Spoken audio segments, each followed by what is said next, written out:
সবাইকে স্বাগতম আতিক ফিজিক্স সলিউশনে। একই সাথে ফেসবুকে এবং ইউটিউবে থাকছে যারা ভিডিওটি নতুন দেখছো অবশ্যই বলবো লাইক, সাবস্ক্রাইব, ফলো করতে ভুলবে না। আজকে তোমাদের সামনে একটি গুরুত্বপূর্ণ বিষয় নিয়ে হাজির হয়েছি। বরাবরই জানো বেশি লেন্দি ক্লাসগুলো আমি দিয়ে থাকি না।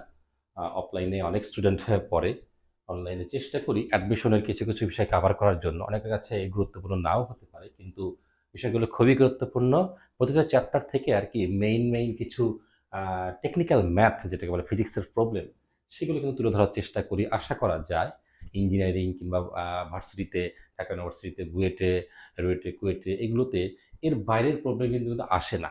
সময় স্বল্পতার জন্য হয়তোবা খুব একটা ক্লাস দেওয়া হয় না, তবু যেগুলো দেই সেগুলো কিন্তু একদম জিস্ট আর কি। হ্যাঁ, আজকে দেখা যাক কাজ শক্তি ক্ষমতার হাতুড়ি ও পেরেক সংক্রান্ত একটা অঙ্ক করব। মানে এই প্রবলেমগুলো খুবই ইম্পর্টেন্ট ফর অ্যাডমিশন আর কি। আজকাল বোর্ড পরীক্ষা তো আসতে দেখা যায় আর কি, এগুলো একসময় শুধু অ্যাডমিশনে আসতো। দেখি হাতুড়ি ও পেরেক সংক্রান্ত কি অঙ্ক করা যায়। এক্ষেত্রে দুইটা কেস আছে। কয়টা কেস? দুইটা কেস আছে। কেস ওয়ান, কেস ওয়ান এইটা হবে দেয়াল যখন অনুভূমিক মানে মেঝে। কেস ওয়ান কি হবে? মেঝে, দেয়াল যখন অনুভূমিক বা মেঝেতে হাতুড়ি দ্বারা পেরেক মারা। হ্যাঁ, দেয়াল যখন অনুভূমিক বা মেঝেতে, আমরা মেঝে তো নিচেই বোঝায় আর কি, ফ্লোরে তুমি হাতুড়ি দিয়ে পেরেক প্রবেশ করাবে আর কি। হ্যাঁ, এরকম বিষয় আর কি। একটু দেখি ড্রয়িংয়ে, যদিও অতটা এক্সপার্ট না, তবে হবে কিছু একটা। ওকে, এই যে ধর একটা পেরেক, নগণ্য ভরের পেরেক। এখন শর্ত হচ্ছে বেসিক নলেজটা, বেসিক সেন্সটা ঠিক রাখতে হবে। পেরেকের ওয়েট যদি তুমি চিন্তা করো বা পেরেকের ভর যদি চিন্তা করো 500 কেজি, তাহলে কিন্তু এগুলো হচ্ছে না। পেরেক নগণ্য ভরের। যদি পেরেক এত ভরেরই হয় তাহলে তো আপনা আপনি মেঝের মধ্যে ঢুকে যাবে, তাই না? মেঝে ধরো কাঠের বা ফ্লোরের, কাঠের আর কি। তো তাহলে কিন্তু এটার প্রয়োজন হয় না। হ্যাঁ, তো দেয়ালও বলতে পারে, মেঝেও বলতে পারে। হ্যাঁ, দেয়াল যখন অনুভূমিক, শুধু দেয়াল বললে কিন্তু উলম্ব দেয়াল বোঝায়, এগুলো সেন্স মাথায় রাখতে হবে। হ্যাঁ, আবার অনুভূমিক বললে তখন বোঝাবে মেঝে। হুম, মেঝে। এইটা হচ্ছে আমার পেরেক। এখানে আমি একটা হাতুড়ি দ্বারা আঘাত করলাম। ওকে, হাতুড়ি দ্বারা আঘাত করা হবে। ওকে, ঠিক আছে। তাহলে আমরা বললাম হাতুড়ি কোন বেগে মারা হচ্ছে? ভি বেগে। যত বেগে মারা হবে ততই তো তোমার কি হবে? জোরে প্রবেশ হবে, এই তো। আচ্ছা, ভি বেগে প্রবেশ করতেছে। ওকে, এরপরে কি করতে হবে? হাতুড়ির ভরটা অবশ্যই এখানে লাগবে আর কি। হাতুড়ির ভর এম ধরে নিলাম, হাতুড়ির ভর এম।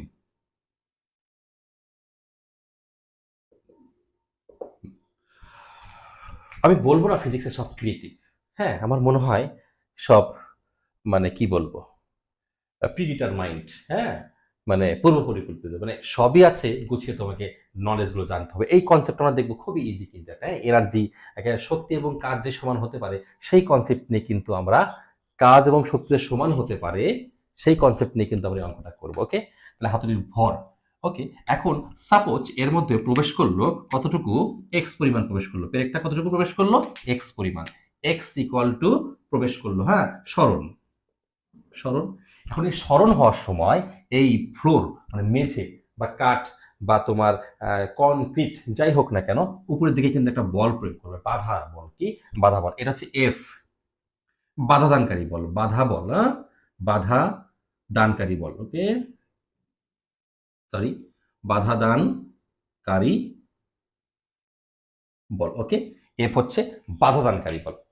ক্লিয়ার? ওকে, এখন দেখি আমাদের এই এই যে একটা উপর থেকে মারা হচ্ছে, এখানে কিন্তু অভিকর্ষ ত্বরণের একটা প্রভাব আছে। হ্যাঁ, ত্বরণ, কারণ ব্রেকটা, হাতুড়িটা যদি তুমি ছেড়ে দাও অটোমেটিক কিন্তু ড্রপ করবে। কিসের জন্য? হ্যাঁ, অভিকর্ষ ত্বরণের জন্য। যাই হোক, তার মানে উপর থেকে মারতে গেলে তুমি একটা এক্সট্রা একটা কি অনুভব করবে? একটা অভিকর্ষ ত্বরণ অনুভব করবে। হ্যাঁ, তাহলে এখানে কি হচ্ছে? কাজ কতটুকু হচ্ছে আমি লিখছি। এখানে কাজ হচ্ছে এফ এক্স, এটুকু হচ্ছে কাজ। এই যে প্রবেশ করলো, হুম, উপরে কিন্তু কাজ হয়। আর উপরে কি থাকছে? শক্তি। হাতুড়ি যখন মারা হচ্ছে তখন কি শক্তি? উপরে কি কি শক্তি থাকতে দেখি, সরি, উপরে যে শক্তি থাকছে, হ্যাঁ, শক্তি, শক্তি সমান কি হচ্ছে?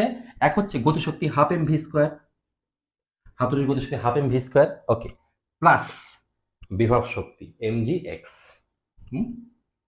এম জি এক্স, এই যে প্রবেশ করলো। হ্যাঁ, এখন বিষয়টা হচ্ছে যে এই সকল ক্ষেত্রে কিন্তু হাতুড়ি কত উপর থেকে মারা হচ্ছে এই জিনিসটা কিন্তু নগণ্য বলা যেতে পারে, এবং এই পেরেকের ভর নগণ্য। এই প্রবলেমে এইস মানে উচ্চতা, অনেকে যদি বলে দূর থেকে সেই থর মুভি তোমরা দেখেছো, হ্যাঁ, দূর থেকে দূর এসে হাতুড়িতে মারছি, এরকম কিন্তু না। এখানে জাস্ট হাতুড়িতে পেরেককে আঘাত করবে, এই উচ্চতাটা নগণ্য। উচ্চতাটা নগণ্য এবং পেরেকের ভরও নগণ্য। তাহলে শক্তির সংরক্ষণ নীতি অনুযায়ী বা কাজ শক্তি উপপাদ্য অনুযায়ী কি বলা যায়? কাজ সমান সমান শক্তি, অবশ্যই কাজ সমান সমান শক্তি। তাহলে এই ক্ষেত্রে বা কেস ওয়ানের ক্ষেত্রে আমি সূত্র কি পাচ্ছি? F X equal to half M V square plus M G X. এখান থেকে অনেক অঙ্ক হতে পারে, অনেক, একটা পূর্ণ সৃজনশীল হতে পারে, একটা বুয়েটের লিখিত অংশে বা লিখিত অংশের জন্য 20 নম্বর একটা প্রশ্ন হতে পারে কিন্তু, হ্যাঁ, এই একটা দিয়ে কিন্তু। তাহলে আমরা কিন্তু সহজেই একটা অঙ্ক মেক করতে পারি। আমি যদি ধরে নেই হাতুড়ির ভর কত কেজি, হ্যাঁ, 0.5 কেজি ধরে নিলাম, 0.5 কেজি, ওকে। হাতুড়ির বেগ, হ্যাঁ, 10 মিটার পার সেকেন্ড, কত? 10 মিটার পার সেকেন্ড হয়ে গেল। তাহলে কি বের করতে পারবো আমরা? কি বের করতে পারবো? আর কতটুকু প্রবেশ করলো? এক্স হচ্ছে 0.3 সেন্টিমিটার, 0.3 সেন্টিমিটার এক্স হলো। তাহলে এফ ইকুয়াল টু কত, মানে বাধাদানকারী বল কত, ইজিলি বের করা যাবে। যদি বলের পরিমাণ বলে দেয়, এক্স এর পরিমাণ না বলে, তাহলে কিন্তু তুমি সহজেই এক্সটাও বের করতে পারবে। এই যে একটা অঙ্ক, হ্যাঁ, হাতুড়ি এবং পেরেকমূলক অঙ্ক, এটা কি কেস ওয়ান করলাম? কি দেওয়াল যখন অনুভূমিক, দেওয়াল যখন অনুভূমিক, ওকে। এখন দেওয়াল যখন দেয়াল, কি বলবো, দেওয়াল যখন দেয়াল, আর কি কেস টু কি হচ্ছে? এটা আমরা দেয়াল অঙ্কন করলাম, হ্যাঁ, এটা দেয়াল। আর একইভাবে একটা পেরেক আর কি এর মধ্যে যাবে একটা হাতুড়ি,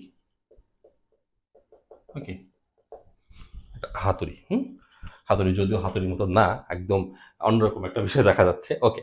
তো এই ক্ষেত্রে কি হচ্ছে, একই রকম ভাবে কতটুকু প্রবেশ করলো? এক্স পরিমাণ প্রবেশ করলো। এই ক্ষেত্রে শুধু একটাই বিষয় থাকবে না, এখানে কাজ সে একই পরিমাণ কাজ, W equal to F x, সেই আগের মতোই। আর এই যে শক্তি, শক্তি, হ্যাঁ, শক্তি ই ইকুয়াল টু কি হচ্ছে? হাফ এম ভি স্কোয়ার, এটাই থাকছে। কিন্তু এই যে সাথে যে একটা এম জি এক্স ছিল, সেই বিভব শক্তিটা কিন্তু আর থাকছে না।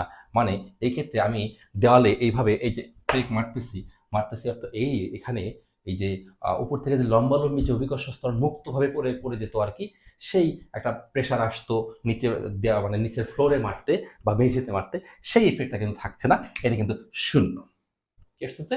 শূন্য। এখানে বলা যেতে পারে জি এর প্রভাব কাটায়, হ্যাঁ, মানে জি এর প্রভাব নগণ্য। এখানে জি কি, এমও থাকছে, জি শূন্য, এক্সও থাকছে। তার মানে এখানে এই ক্ষেত্রে জি নগণ্য, মানে অমিট করা যেতে পারে, বাদ দেওয়া যেতে পারে, ওকে, বাদ দিতে হবে, কিছু করার নেই।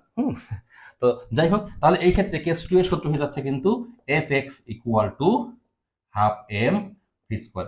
এই যে কনসেপ্ট, হ্যাঁ, F X equal to half M V square, এই যে কনসেপ্ট, হ্যাঁ, দেওয়াল উলম্ব হলে কি হবে, মেঝে অনুভূমিক হলে কি হবে, এই ছোট্ট ছোট্ট প্রত্যেকটা চ্যাপ্টার থেকে যদি 5-6টা কনসেপ্ট যদি এইচএসসি লেভেলে মানে ক্যাপচার করা যায়, আমার মনে হয় না কোনো অ্যাডমিশনের প্রবলেম হবে। কিন্তু সবাই মনে করে যে in HSC first year second year don't care, হ্যাঁ, কোচিং ইয়ার টেক কেয়ার। কোচিং ইয়ার বলতে কিছু নাই, হ্যাঁ, যে কোচিংয়ে যে সব কিছু শিখবে তা না। সেই কোচিংয়ে যাওয়ার পরে যে অবস্থাটা কি হয়, কিছু না পেরে যদি কোচিংয়ে যাওয়া যায়, সেটা তোমরা কিন্তু হারে হারে টের পাচ্ছ, যারা অ্যাডমিশন ফেস করেছো। আর যারা মানে ফার্স্ট ইয়ারে, ইন্টারমিডিয়েট ফার্স্ট ইয়ার সেকেন্ড ইয়ারে আছো, হ্যাঁ, দিবা স্বপ্ন দেখে বেড়াচ্ছ, তাদের জন্য কিন্তু এতটা সহজ হবে না অ্যাডমিশন পিরিয়ড। কারণ অ্যাডমিশনে সিট দেওয়া নেওয়া, গাইড দেওয়া নেওয়া এবং পরীক্ষা দেওয়া এবং বিভিন্ন জায়গায় দৌড়াদৌড়ি করাতেই সময় নষ্ট হয়ে যায়। যা শেখার, যা মাথার মধ্যে কনস্ট্যান্ট নলেজ নেওয়ার, সেটা কিন্তু এইচএসসি লেভেলের এই 1.5 বছর কিংবা 1 বছরের সংক্ষিপ্ত সময় কিন্তু নিতে হবে, হ্যাঁ। তো আশা করা যায় এটা ক্যাপচার হবে, এবং পরবর্তীতে আরো ভালো ভালো কিছু বিষয় নিয়ে আসার চেষ্টা করব। কন্টেন্ট অনেক ক্লাস নেওয়ার, হ্যাঁ, কিন্তু আসলে সময় স্বল্পতার জন্য অনেক সময় নেওয়া হয় না। তো চেষ্টা করি যে প্রত্যেকটা চ্যাপ্টারের মেইন জিস্ট বা যেটাকে সারাংশ বা সারমর্ম বলে, সেটা তুলে ধরার। তো সাথেই থাকবো আতিক্স ফিজিক্স সলিউশনের সাথে। আর ক্লাসটি ভালো লাগলে অবশ্যই শেয়ার করতে ভুলবে না। লাইক, কমেন্ট, সাবস্ক্রাইব তো থাকবেই। সকলেই ভালো থাকবে, সকলের জন্য শুভকামনা।